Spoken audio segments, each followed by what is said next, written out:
So everyone, welcome to the Sheldon Jackson Museum. Thank you for coming today.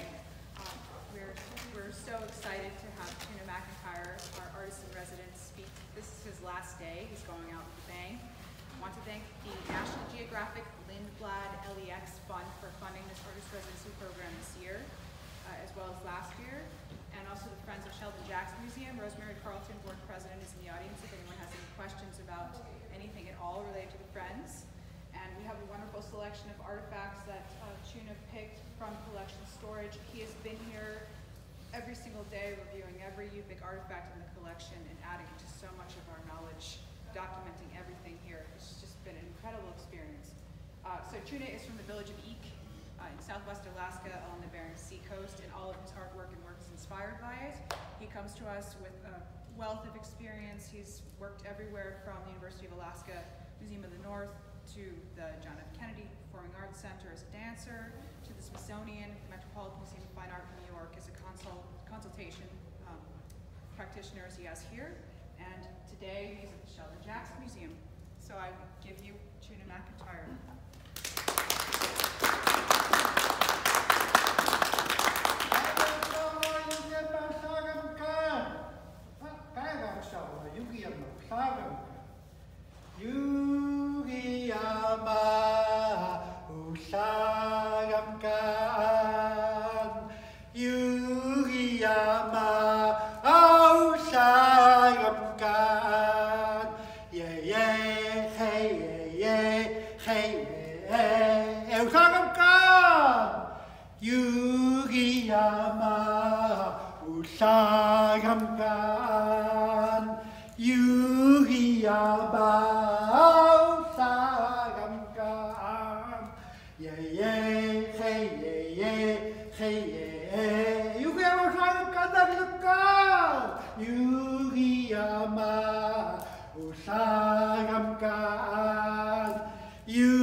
Zoutput, Jogoutput, Zalingoput, Kuyaksuki, Awagnapkitik, Invan Ktailerit, Huankuta, Aukutilak, Daranta, Billeschit.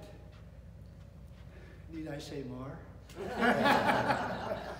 I always talk in Yupik because I want you folks to hear our language actually being spoken. I came in with a very proper song called Yugiyamma Sagamka, which translates to "My people, I come to you. My people, I come to you. My people, I simply come to you."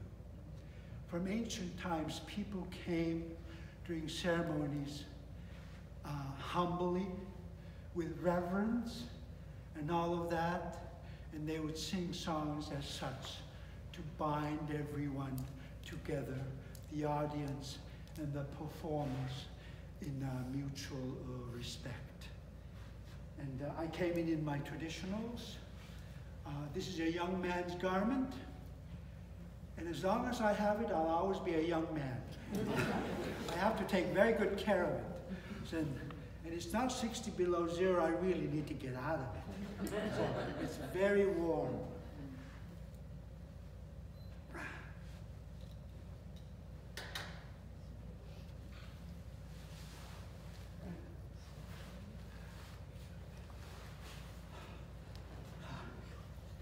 How do you spell relief? This was made for me by one of my late aunts. She did the body work of the piece. I did the traditional designs according to grandmother's instructions. My grandmother lived to be 95. She was born 1900. So she's the one who I give absolute credit to whatever I'm saying at the moment, because it is from those elders we got all our information. Each garment has a name. This garment is called Kayahutalk, one with armbands. Kajitchaluni, because we have allegiance to Bristol Bay in my family. So you put on your garments who you have allegiance to in those times. So the moment they look at you, you don't even have to open your mouth. They know exactly who you are by your designs. So it's very important designs on this young man's garment. At 100, I'll be a young man if I take good care of it.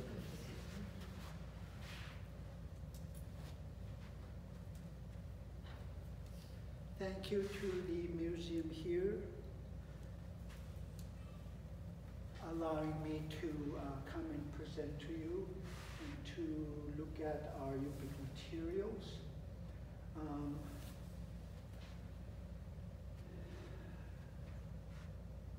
I wanted you to see, you know, we're so used to masks in a museum or hanging somewhere or hanging on the wall, but they were accompanied by parkas, by dance vests, by belts, by proper shoes.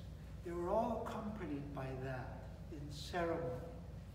So I wanted you to at least see our ceremonial wear where these masks were accompanied with, because they don't exist in and of themselves.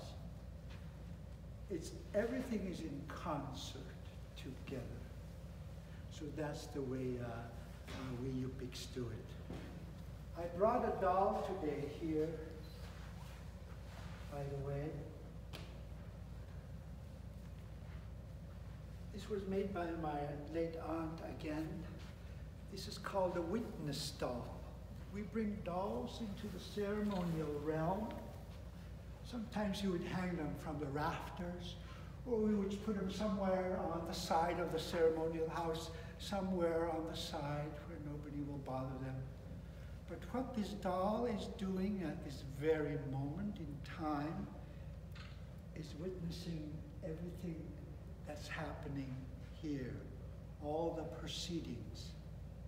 So my words be true. It's a witness doll. My aunt in her day became very well known for her dolls because, as you can see, she made them very lovingly and to the exact standards of the ceremonial dolls.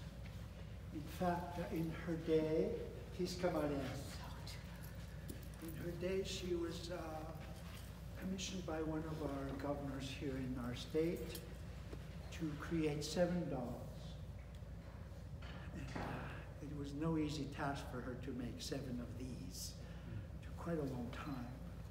So during some sort of a function in Juneau, they were handed out as state gifts at some point. So my late aunt has that distinction of having made dolls for the state of Alaska. Please give my late aunt a big hand.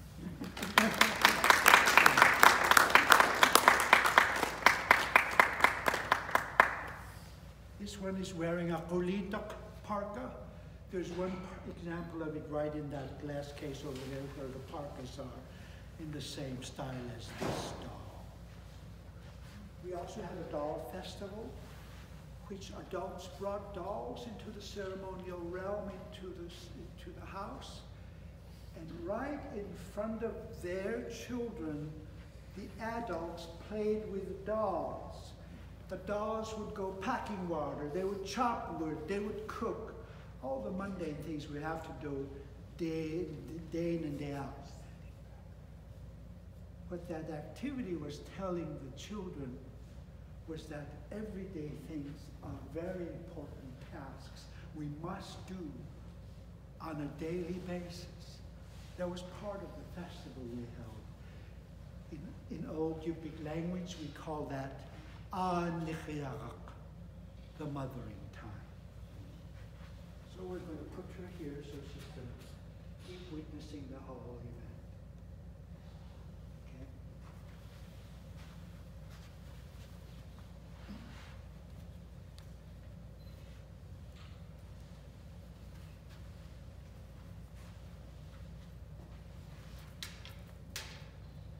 Okay? These are men's dance fans, which we call Tahuya Mahudat. And these are the women's. But guess what? Women have rights to these. And guess what? Men have rights to these. We were a very egalitarian culture after all. So for the next piece, I'm going to exercise my rights in using these women's dance fans. And these are made of the long beard of the caribou. The center part is made of seagrass. And then my aunt employed seal gut that are dyed as part of the design integrated into the dance fans. Each of those designs is a ceremonial house. You're looking at it from a bird's eye view, looking down into the window, which is on top of the structure. Right there. There are 4 ceremonial houses. In other words, there's 8 ceremonial houses on this piece.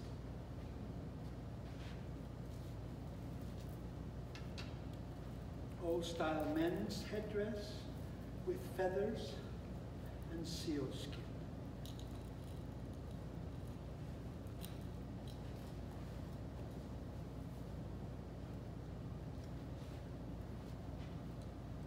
Nighttime has come to me. Darkness has come to me. Nighttime has come to me. Darkness has come to me. But the moon came to me and made me happy. My people who look at me, my ancestors back there, who look back at me, everyone is in the moon. And they swing back and forth, and they are truly happy.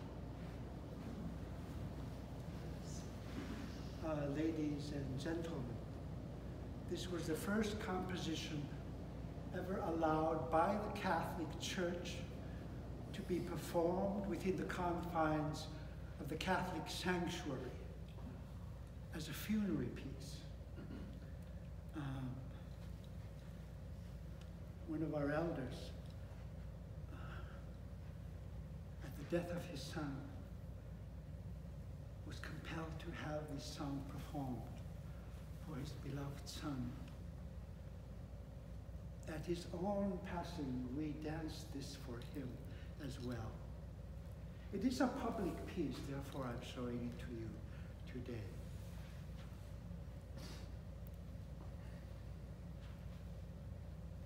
Unuanga, elachsuko, unuanga, tangare, tangach, unuanga, tangare, tangach, unuanga, iralomo, tangach, nunanere, tangach, ay, ya,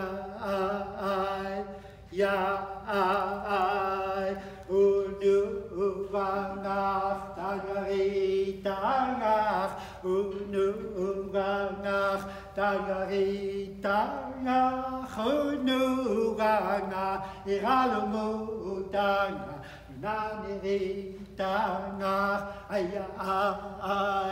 ya, Yukiyama. Yukiyama tanghanga kingularangsi kinyara kingai rami pikani aluyarlinga nani tanga ayai ya unuanga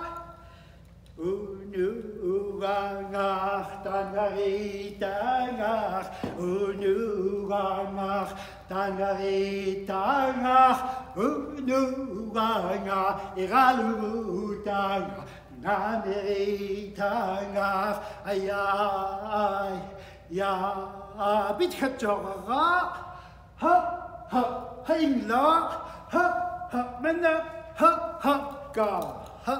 Thank you.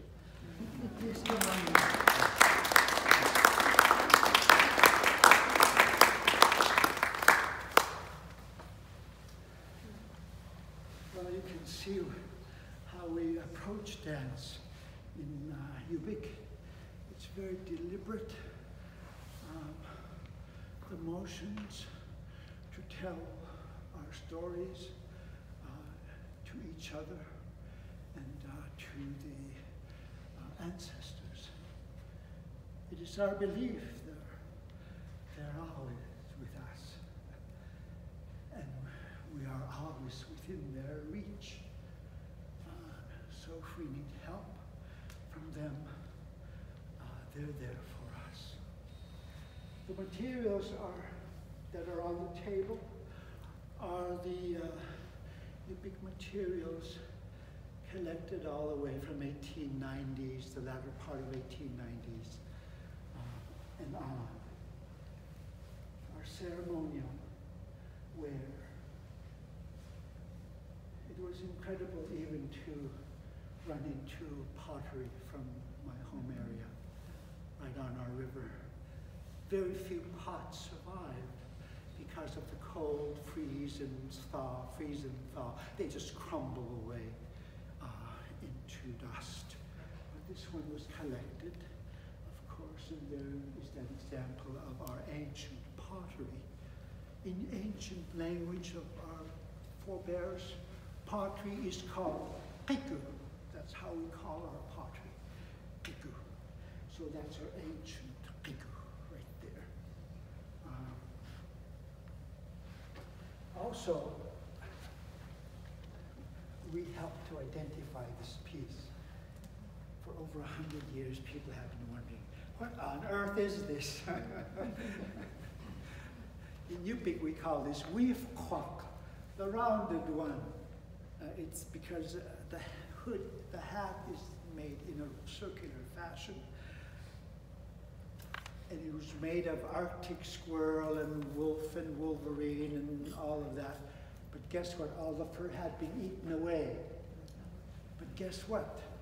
Because all the fur is eaten away by the bugs, we are now privy to the construction. You can see how it's constructed. So it's very amazing to see the construction when all the fur had been eaten. So, you know, there's always a positive thing, even though something had happened. So, see, in Yupik, that's what we do. We look for things that we must improve things and try to be positive. So this is an ancient style, young man's, boys, we've cocked the hood. I mean, the hat. I have two of these from my childhood that my grandmother had made me. That's why I was able to identify all the little designs on it for you folks here in the museum. Every little element on this, by the way, has names in Yupik that we name very carefully. Yeah? Okay? This talk was billed as to talk about the European people who came to our world and were intrigued by our artifacts. But I'd rather talk about these. You can read it in the book about that. This is the new book, which was published, called Yo, Henri Matisse, and the Inner Arctic Spirit. The Matisse family owned a Yupik mask, actually. It's now housed in New York. When Henri Matisse's son died, his widow sold it back to our country, and it's now housed in Cooperstown, New York, upstate New York. Incidentally, that's where the baseball Hall of Fame and the museum is in Cooperstown, New York. And right next to it is some wonderful Yupik masks in another museum called the Fenimore Museum. And that piece was the crane mask. And the mate to it is also housed in the National Museum of the American Indian in Washington, D.C. So the Europeans, just to give you a very quick synopsis of what this publication is about, especially the surrealists were very amazed by our Yupik masks because of the complexity of our mask making with all the appendages and all the designs integrated into the masks. So that's where their fascination was. And it should be, because the surrealists are about dreams and the inner workings of the mind. Many of our masks came from the visions of our medicine men and women. They would dream a mask, and then they would go to a mask maker or a good carpenter and say, would you carve this way, that way? This is my dream. This is a medicine man's dream.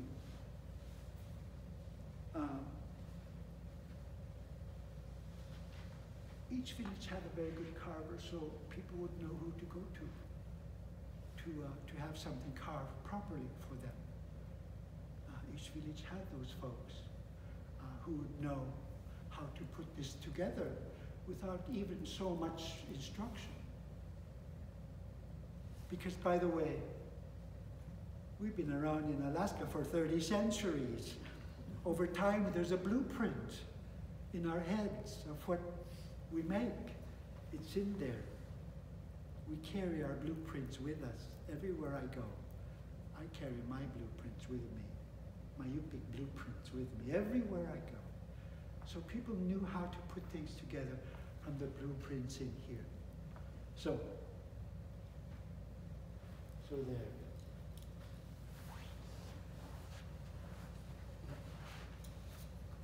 Oh, by the way, this is my grandmother. I gave her a lot of credit. She raised me, actually. And my parents were next door when I was growing up. My mother was like my big sister because my grandma raised me. So she was my mother. Right next door were my parents. Yeah. I was looking through this book that I brought with me, and I suddenly realized that a number of years ago, I used to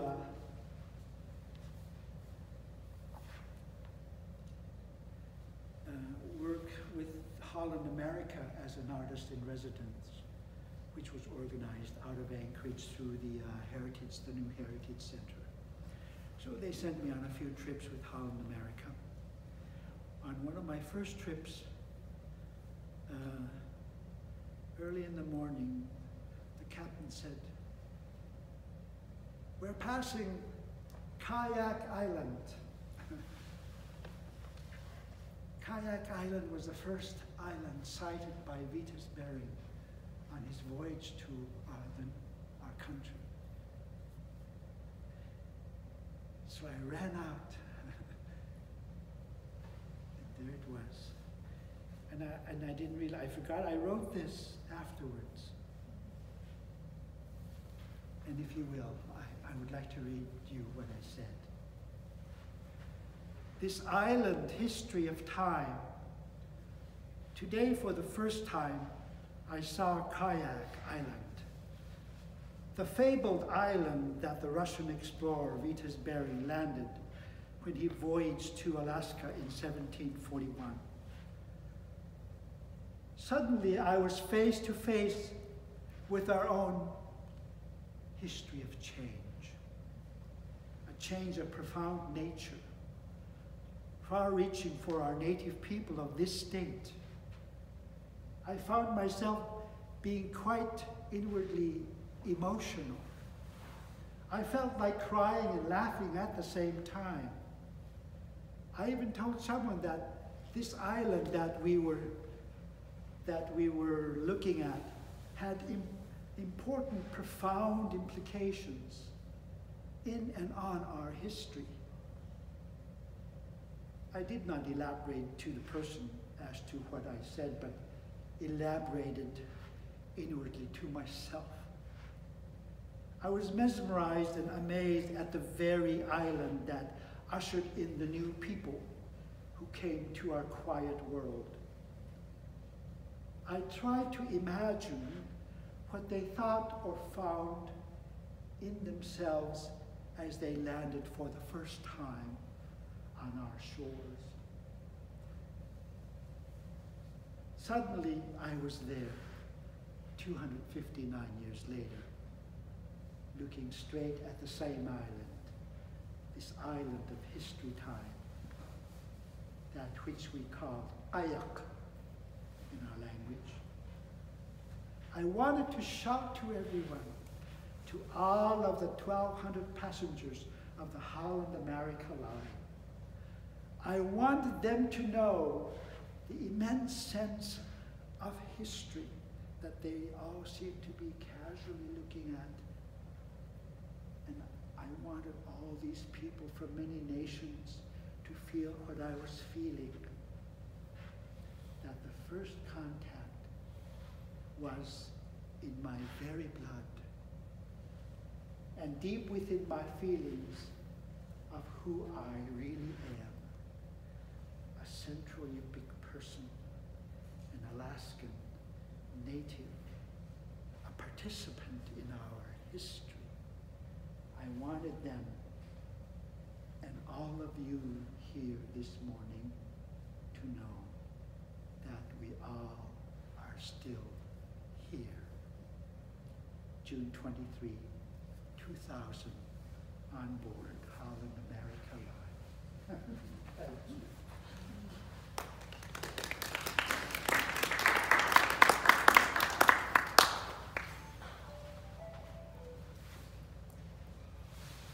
I want to start with a modern piece here. This is from Nunavak Island. What you're looking at is a muskox. And around the muskox are fish.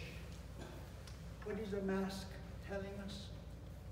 We want plenty of fish. We want lots of fish to come because we need you. We implore you, please come to us. We cannot hope to survive without you. So therefore we put them on our masks to beseech these animals to come to us in plenty. So that's what it's telling us. The rings around the mask in old Yupik, traditional Yupik, what we call sangok. Sangok. Sa is the very consciousness you and I possess at this very moment. It's a precious thing, our consciousness. Sa is the very air that we are breathing. Sa is the very ground we stand on. That's why we call our earth Sachbuk in our language. Sa is the universe we know to be out there somewhere. Can you kind of see the progression? All in one word, Sa in our language. And those rings around all of our masks is what's being said through them. We are all looking through our own consciousness. And in many respects, we are the center, each of us, of the universe. Together, each of us is the center of the universe. So that's, I just want to walk you through some of the elements of our traditional designs. This piece is very There's this mask, as you can see the eyes, but it's a fish. We're saying, fish, please, come to us. We've made you here. We implore you to be in plenty. We cannot survive without you. So here they are.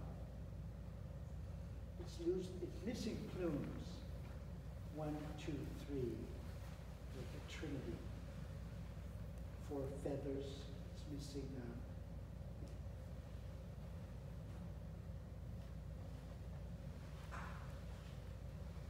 I'm going to walk you through real quickly our Yupik numerology. We have 3, which is our Trinity. 4 is the 4 cardinal directions, north, south, east, and west. 5 is our digits, our grasping hand, our industry. 7 is the culmination of 3 and 4, making it the powerhouse of a number in terms of Yupik ancient magical numerology. 7 is a powerful number, 3 and 4 combined. We had Trinity before the Christians brought to us our sense of Trinity. So when they brought the sense of Trinity, we said, okay, we can deal with it. So we dealt with it. So a lot of our feathers in our masks are not just stuck in there willy-nilly. They're very carefully counted and carefully placed. And we've been counting lots of missing feathers in the collection. But in 99.9 cases, it's all within the Yupik numerology. 3, 4, 5, and 7. The way they are stuck into the masks. All right?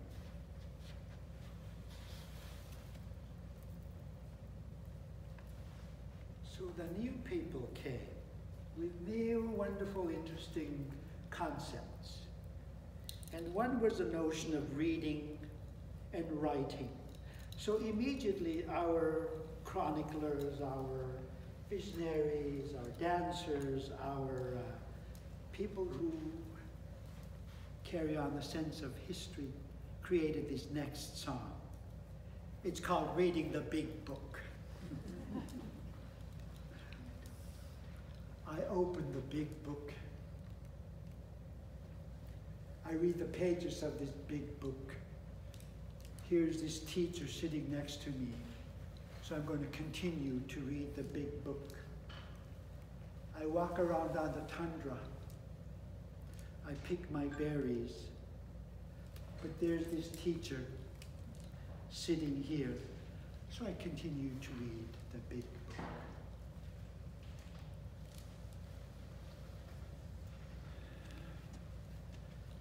Kaliki hwala na keolinga, kaliki hwala na keolinga, arnach pakakuna rachayai yai, kaliki hwala na keolinga, kaliki hwala na keolinga. Arnach pakakuna rachayai ya. Lots of books in the library. Kaliki hwala na keolinga, kaliki hwala na keolinga. Arnach pakakuna rachayai ya. I'm going to go berry picking. Yugi yama hayagal renga hayaga harla ikfarakla arnach pakakuna rachayai ya. More books to read.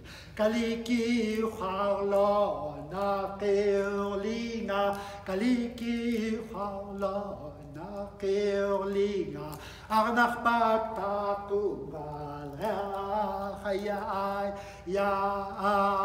I'm going to learn how to write. English. You got to lots of things to write. ha, ga, ha.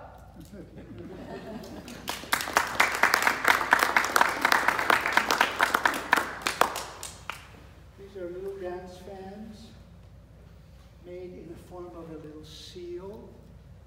Of course, they employ the feathers, and what are missing is caribou hair. I feel like running around and putting caribou hair into all the missing parts. See, they're very sad, missing all their proper plumes. But museums are waking up. They will eventually allow us to put back the proper plumes, as they should. So, enough said on that.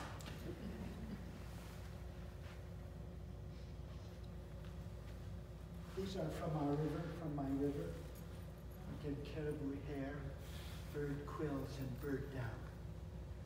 What you're looking at is the night sky, and these are stars, which we call in Yupik Agriet. Those are night stars. But they're much more than night stars. They are also called Pannut, snowflakes.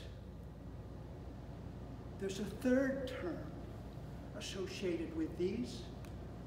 In Yupik we call Machuhtak. It's snowflakes laden with our tears. We cannot forget the hard times, the times of starvation people went through. So these are visual cues for us to remember those times. So we take care of things. So all those cues are attached to these pieces. They're not just decorative, they are beautiful as decorative pieces. But they're profound for those of us who look at them and think of all those terms associated with them. By the way, this is a little rattle. Here's a little cover in the back, which goes into it here, and put a little pebble into it. And when the dancer dances, it's rattling. So it's a rattle dancer. In Yupik we call that kasakuta, the rattle dancer.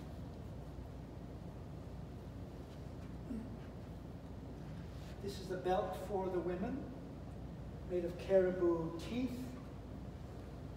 But how many caribou that family caught over generations with the new beads. We call those nakugutbelt in Yupik.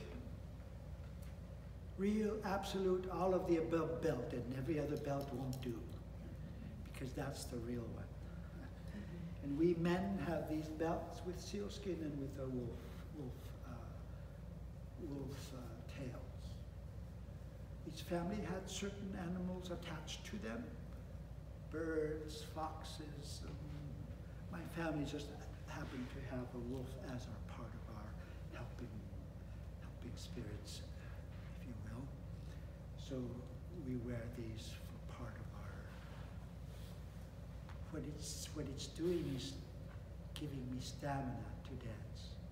I could be here several hours dancing. Yeah.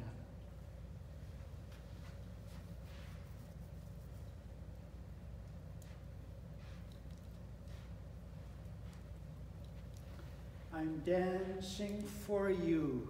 I am moving for you.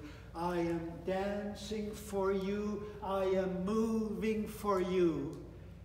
And if you don't find that to be quite enough, I'm going to mix a big bowl of Eskimo ice cream and serve you. How's that? And that's just the way it is, says the song. It's a fun Yupik song, kind of a ditty in a way. Oh, by the way, we have more flavors than Baskin and Robbins, including fish liver ice cream. I'm not kidding you. greatest ice cream ever with fish liver. It's an acquired taste, actually. It's a wonderful ice cream. Agola we come can naya we come can. Agola we come can naya we come can. Ya hey hey ya hey ya yang ya ya we can look go. Agola we come can naya we come can. Agola we come can naya we come can. Ya hey ya hey ya yang ya ya kita chale aula we come can ya we come can aula we come can ya we come can ya hey ya hey ya yang ya ya there's no ending to the song. Aula we come can ya we come can. Aula we come can ya we come can. Ya hey ya yang ya ya.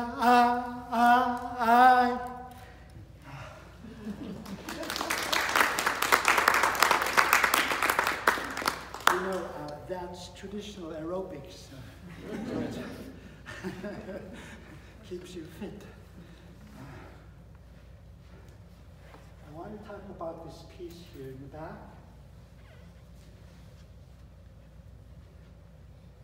It's the celestial kayak.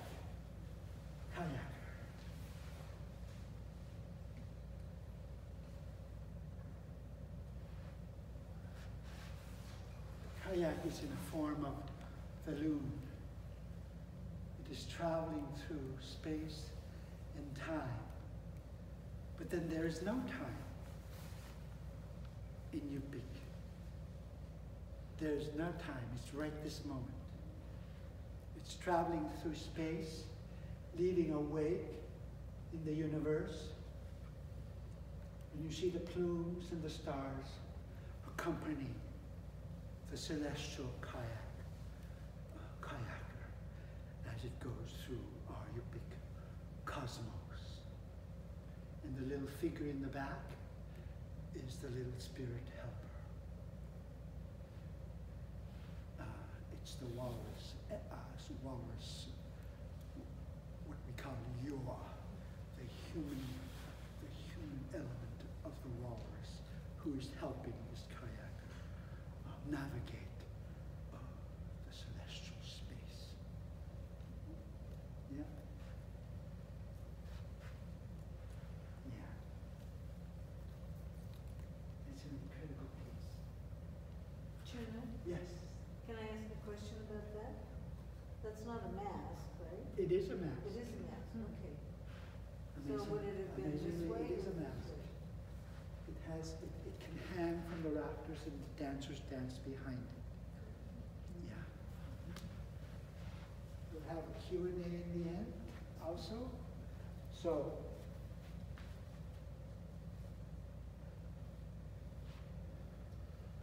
she is still recording, listening to everything we have to do and say. Again, my words be true. She's been with us in many places, recording our presentations and our dances. I brought one more publication that I would like to read a few passages from it. In the 70s, we asked all our elders what they thought of all the change in the Yupik realm. And one of them says, does one way of life have to die so another can live? These are the words of my elders.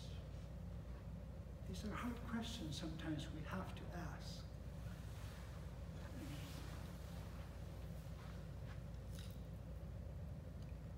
Some of the words.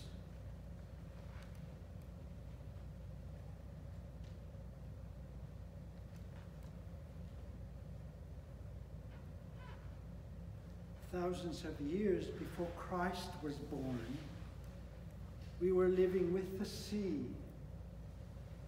getting our oil from seals, drying salmon in summer to have food in winter.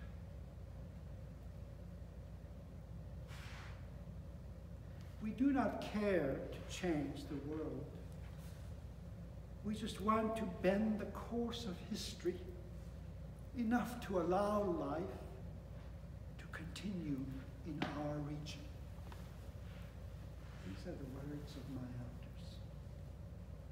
These are the concerns of my elders.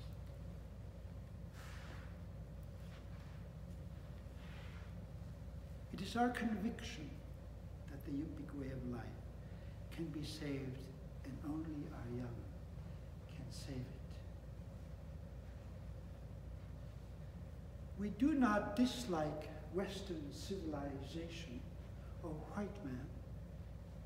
We simply treasure our young and our culture. It is our belief that both can live together, side by side, but not necessarily eating out of the same bowl.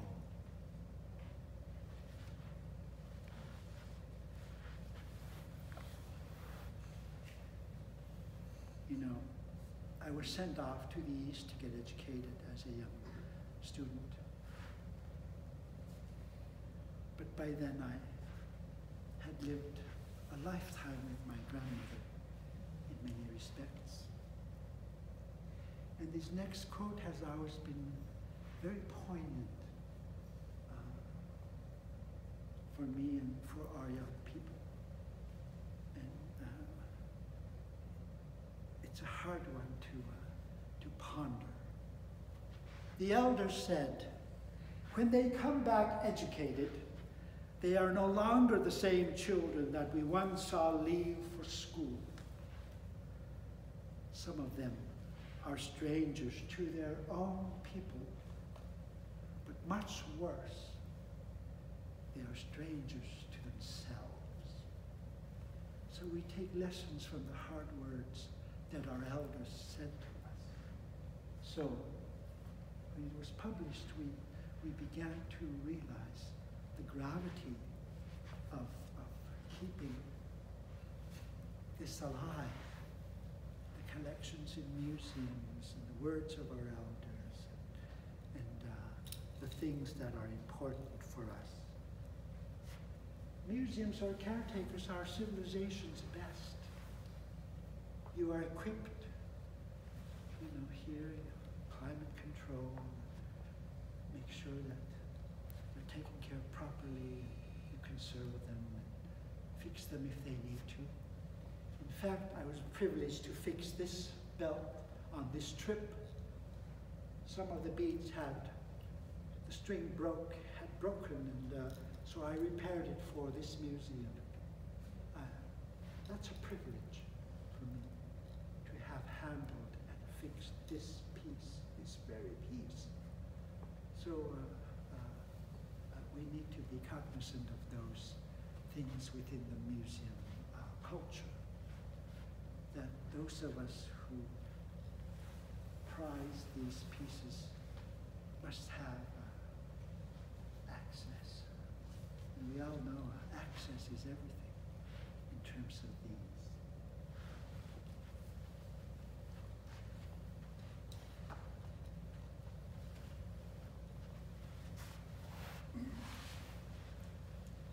The last song my grandmother taught me, I will use it as a conclusion to conclude the program tonight. See, when my grandmother got elderly, she was moved to my mother's house, our mother's house. And they moved her big bed into my mother's house. You know, when we were growing up, we were allowed to jump up and down on grandma's bed because we couldn't do that at mother's house. You know, that was her big bed. We all kids would jump up and down. She would nunok us, as we call it. Nunok means to scold us.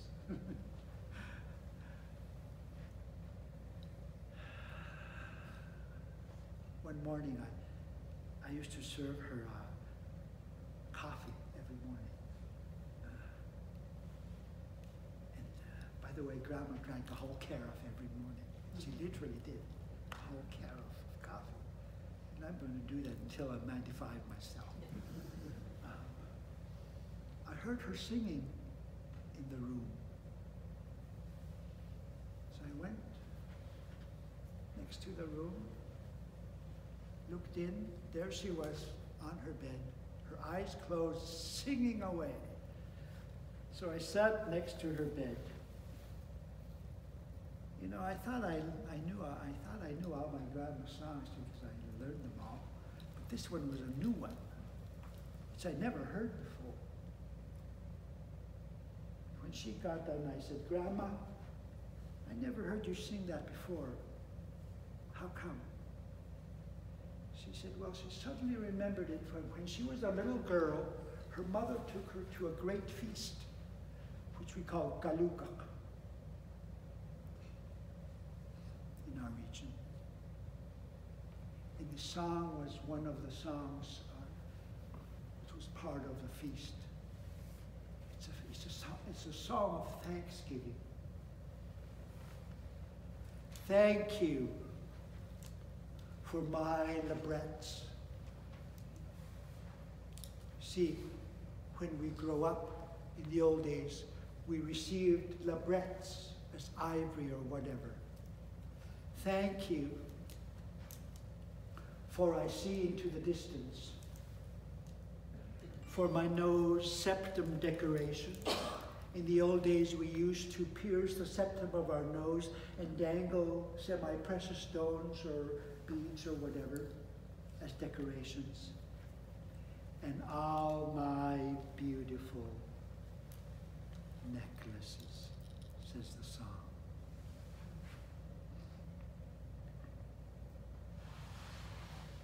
What the song is really trying to tell us is that when we grow up and become contributing members of our society, we receive ornaments of responsibility such as labrettes or Geographics or nose septum decorations or beautiful necklaces. So we ought to be thankful for all the responsibilities bestowed upon oneself. Kuya na yagaksuko. Kuya na tutangel reanga. Kuya na akakitangel reanga. Jiwi suban ka huyamin ka wai. Ay ay ay ya kuya na tutangel reanga. Kuya na akakitangel reanga. Jiwi suban ka huyamin ka wai. Ay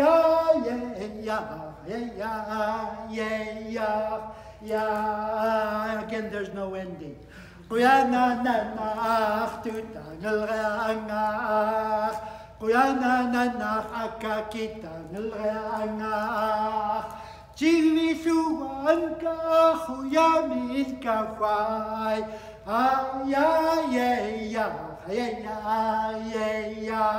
Ya naksukaw. Kuya na tutangel reanga. Kuya na akakitangel reanga. Jiwi suwan ka huyamin ka wai.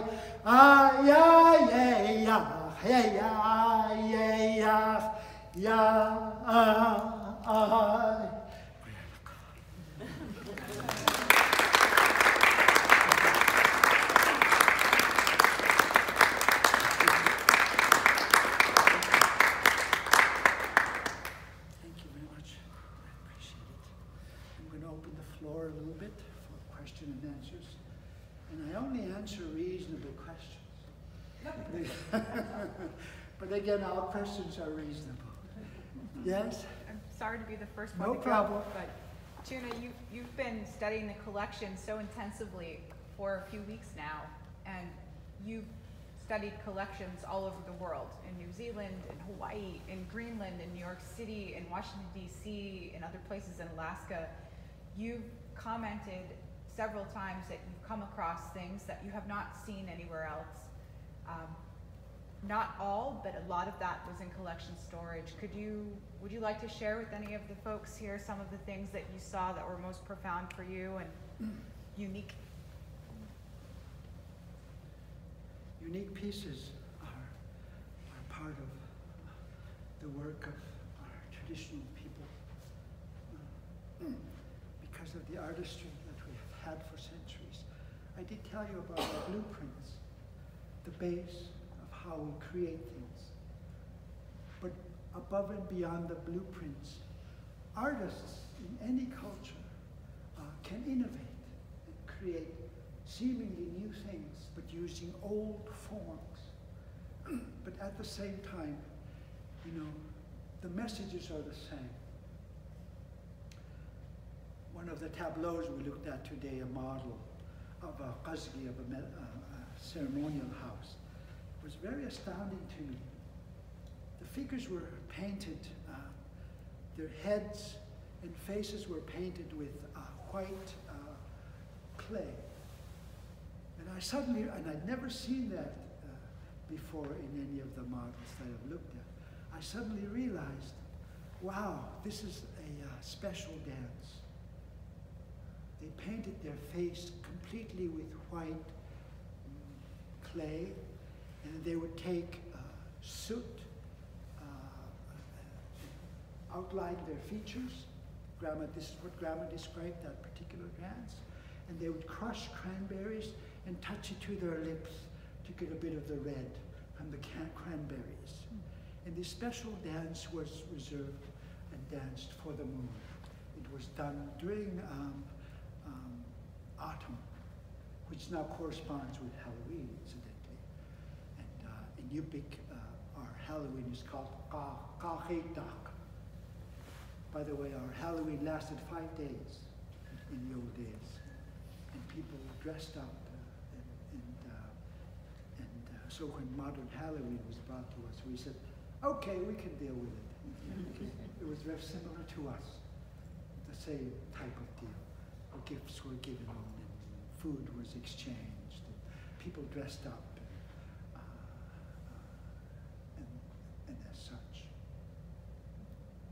Any other questions? Yes, sir. I'll get to you. Yes, yes, sir. If it's not too personal, you mentioned that you went back east to go to school and get an education, and then you read that excerpt about the elders commenting that people come back changed, and I just kind of wonder how, when you went to school and then kind of came back, how did you process things, or what did the elders comment about the changes you went through? One time I came home from school in summer, and then in those days when there were float planes, people landed on the river on float planes at home. We now have runways. So I came into the village. I scrambled out of the plane, couldn't wait to see my family. And I scrambled up to my grandma's house, but she wasn't there. She was meeting with her other friends, the other elders in somebody else's house. They told me where she was. So I ran up there and I burst into the house, and they all looked at me. And then one of the ladies said, "The dancer is home." See? It was very reaffirming to me. I am the dancer, and I am home. That's what she said. I hold that dear to my heart. The dancer is home. Yeah? Yeah, that's how it is. You had a question? The clay tradition of Nelson Island is so unique to Alaska. I mean, we don't see it anywhere else. And Which one? the clay tradition. It's Cusco. Using Cusco clay. Crib, yeah. And when I was doing an oral history project with Rita Bloomingstein, she told me that she used to gather the clay on Nelson Island with her grandmother, and they would mix it with caribou hair to give it rigidity, and then they would make the dyes for the grass for the basketry in there. And Before they fire it? Yeah. Okay. Where is this from, Chuna? This is Cusco Crib from my river. The Kuskokwim Yeah. thing. From our river. But it's really unusual. We just don't see that much clay tradition here. Because very little bit survive. Yeah, yeah. My She said there's a woman's mountain on Nelson Island where the women would go and gather, only the women. Gather the clay, special clay. Kiku, I told you, is the term. My grandma said also the slip of the clay was fish slime mixed with scales. Ah. That was a slip, she said, before they burned it in the open fire. So she told me some of the elements of the production when I was a kid, and I remember that going, oh, that's weird, putting fish slime onto the clay before you fire. I remember that. So the slip was fish slime, fish scales that you saved when you were cutting fish. So every animal, even the slime was saved. So every bit of the animal was utilized. They have to. They have to. Yeah. Any other questions? Yes, ma'am. I've always noticed that Native Alaskan dances are often repeated 3 times, and I would wonder why that is. Well, if it's 3 times, it's in that Trinity ideal. We have the big Trinity, at least from my standpoint. I don't know the others. I can't speak for them. They would have to speak for What their does the Trinity numerology mean? in Yupik. Yeah, I just explained a bit of the numerology in Yupik. What does the Trinity mean in Yupik? Trinity in Yupik, we have a positive and a negative, all of us, and then our dahnak binds it, our spirit, all the 3. We can be good and we can be bad.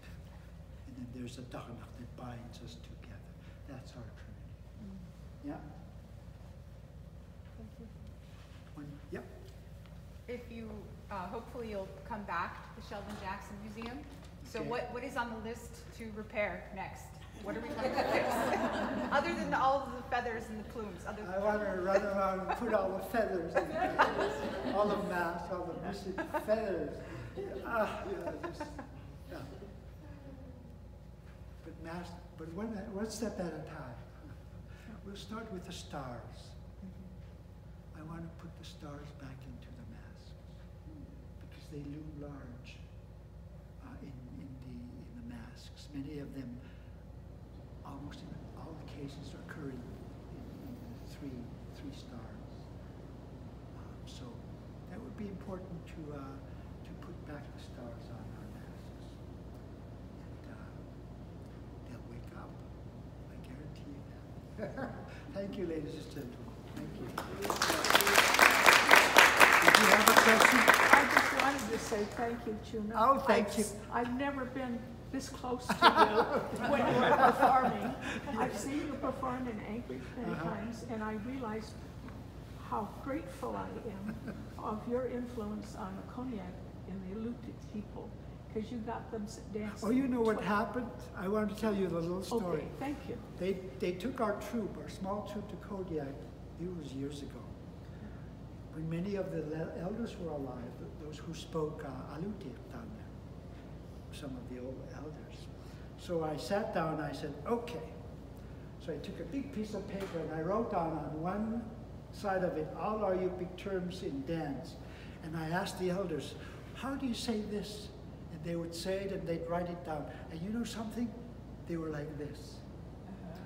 And everybody said, oh, we're the same. Okay. And we all started dancing together. That's how we Thank you.